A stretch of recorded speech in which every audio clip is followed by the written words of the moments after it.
All right, I figured it's time to do a little update video on this thing. This is my Class 2 truck. It's a Jekyll and Hyde. And I just wanted to do a little video on it to go over it here. The setup and stuff, and it's pretty much out exactly how I'm leaving it. The only thing I might do differently is the tires eventually, but I'll just go over it and just talk about a couple of things I changed on. I'm getting it ready for super shafty spring shootout. I'm only running Class 2. So I got the titanium roof rack on there that I made, and I made the titanium sliders here. Bent them up to fit the chassis and the body. So this is a 66 F100 Proline body, but I'm just gonna set it to the side. That's my favorite body so far. It's really narrow, like it's not very wide, so it fits places good. It's a pretty sweet body, like it's perfect size. And they make two different sizes. That's a smaller one, in case you look them up. But so the truck is, these are the inner fenders, made them Hobby Lobby and stuff like that. I'm just gonna go over the setup of it basically, front to back. So real quick, Artful Dodgers bumper, and that counts as a stinger, so you get all the scale points on there. Deluxe shocks. I got the purple and the black ones, and I switched the caps around and the body, so it's purple and black mixture for the Jekyll and Hyde. And the chassis is kind of dirty right now. Amazon metal bumper on the back. I skip right to the back, front to back. So raw 800 servo in there with a Castle BEC turned up the whole way. I think it's 8.7, I believe. Volts is what it is, or 8.2, I forget. Whatever the highest setting you can set that to is what it's at. And that thing, tons of power. So the axles, I'm going to talk about the electronics and I'll flip it over. The motor is Deluxe Stumpy 1800 kV Deluxe Stumpy. It's the GT5 Fly Sky radio and receiver, and this is Silent Assassin tuned ECU, or yeah, ECU. Whatever it is, can't think of the name. Too many cars and real cars and ESC, and then the Castle BEC.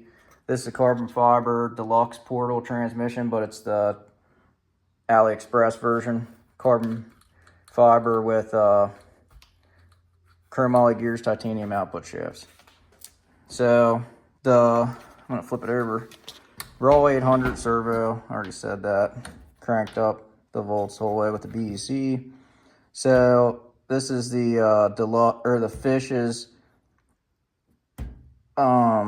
skid, custom made these titanium F10 portals, brass portal weights, stock. These were out of a VRD carbon kit. The stock metal portal weights. Yeah, brass knuckles, brass inserts in the front rims. These are G8 high racks with alt foams. My favorite foams by far that I've ever ran. Tried a bunch of them. Don't like the 3D ones, are too bouncy. This thing's planted. If you watch the videos, it does a lot of crazy lines, and it stays really planted even if you like hit stuff with a little speed to try to bump it up. Hardcore RC Lynx 12.8 wheelbase. Rear axle stock. Besides, it has underdrive gears in the rear ring and pinion, overdrive gears in the front. So that's how I got my overdrive back. It has the highest overdrive in the portals, and then it has the overdrive ring and pinion, underdrive ring and pinion, and I think the standard, whatever, the portal gears are stock VRD carbon front and rear. The only difference is the overdrive and underdrive in the diffs, ring and pinions. So these I custom bent out of sheet titanium, which first ones I ever made. I just took a Dremel. It's probably going above and beyond, but I took a Dremel and just fit it perfect to the frame rail. It's like so smooth now because this was sticking up a little bit and this was sticking past, and it was actually catching my, it was catching the rocks and stuff on this metal, and I wanted to hit the plastic, if anything, and not have any edges to catch to make it grab more. So I got that pretty smooth now, smoothed out both sides with it, with a Dremel and a grinder. As you can see, it's pretty good. Now, even up here it had extra, and back here it had extra. There's a hole right there.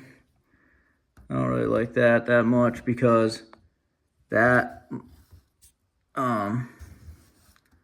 will grab onto stuff. And the only reason that's like that is because I hit it with the grinder a little too aggressive, I guess, and I knocked it through that thin area there. So eventually I might just grind that completely smooth. I don't know. I could just grind from there to the frame rail basically and smooth that hole out, get rid of it, because that little edge right there will catch on stuff and get you stuck and get the truck moving different directions than you want to go. Just the dumbest things like that can make a difference. It seems stupid, but it's probably above and beyond over the top. But like, if you want the truck to do as good as it can, which when you go this far with a build, it should go pretty good, and it'd be a pretty like top contender truck, really, as long as I can make a run that's not too flawed. If I can, all the stars align and I make a good run, I can drive the truck and the truck does good. It's just,